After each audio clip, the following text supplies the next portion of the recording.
મોટી કુકાવાવ તાત્કાલિક કાર્યવાહીથી રોડ અને ગટર કાર્ય શરૂ. મોટી કુકાવાવ ખાતે ગઈકાલે મુખ્ય માર્ગ ઉપર એક 4 વ્હીલર ગટરમાં ખાબકાની ઘટના સામે આવી હતી. આ બનાવનો વિડીયો સોશિયલ મીડિયા તેમજ સમાચાર માધ્યમોમાં પ્રસિદ્ધ થતાં જ તંત્ર સજાગ બન્યું.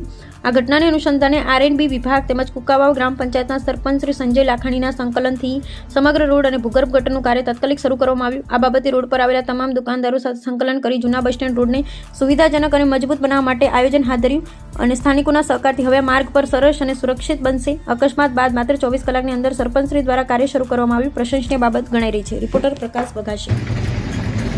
મોટી વાત કરી કુકાવ ગામે અમારે ઘણા વર્ષોથી છેલ્લા 25-30 વર્ષથી આ ગટરનો પ્રશ્ન જે હતો આપણે એ ક્લીન કરાવવા બાબત અને ઘણા જગ્યાએ તૂટેલો સ્લેબ એનું કામ માટે R&B સેટે આપણી એક વાતને માન રાખી અને તાત્કાલિક ધોરણે જે કામ થાય એની મંજૂરી આપી અને માનીએ કૌશિકભાઈ વેકરિયા જે આપણા ગુજરાત સરકારના મંત્રી છે એમણે ખાસ ધ્યાન આપીને તાત્કાલિક આ કામ પૂર્ણ થાય એના માટે સહમતિ દર્શાવી છે એ બદલ કૌશિકભાઈ વેકરિયાનો ખૂબ આભાર વ્યક્ત કરું છું. સંજયભાઈ, આ કેટલો વિસ્તાર છે આ ગટરનો? એ સાહેબ 500-600 ફૂટથી ઉપરનું કામ છે અને આ બસ સ્ટેન્ડ રોડ જ છે, કુકાવનો મેઇન રોડ ઉપર જ છે. તો આ દુકાનોવાળાને હાલ તો બધી થોડી તકલીફ રહેશે ને? પણ દુકાનોવાળાએ એટલું કોર્પોરેશન કર્યું છે પંચાયતને.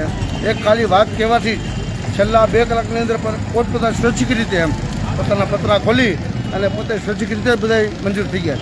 પછી આ ગટરનું સોલ્યુશન શું થશે હવે? અને ઉપર આખો મોટો સ્લેબ આવી જાય અને આખી ગટર ક્લીન થઈ જાય, પેક થઈ જાય, રોડ ચોખ્ખો થઈ જાય. સરસ, થેન્ક યુ સંજયભાઈ વાત કરવા બદલ.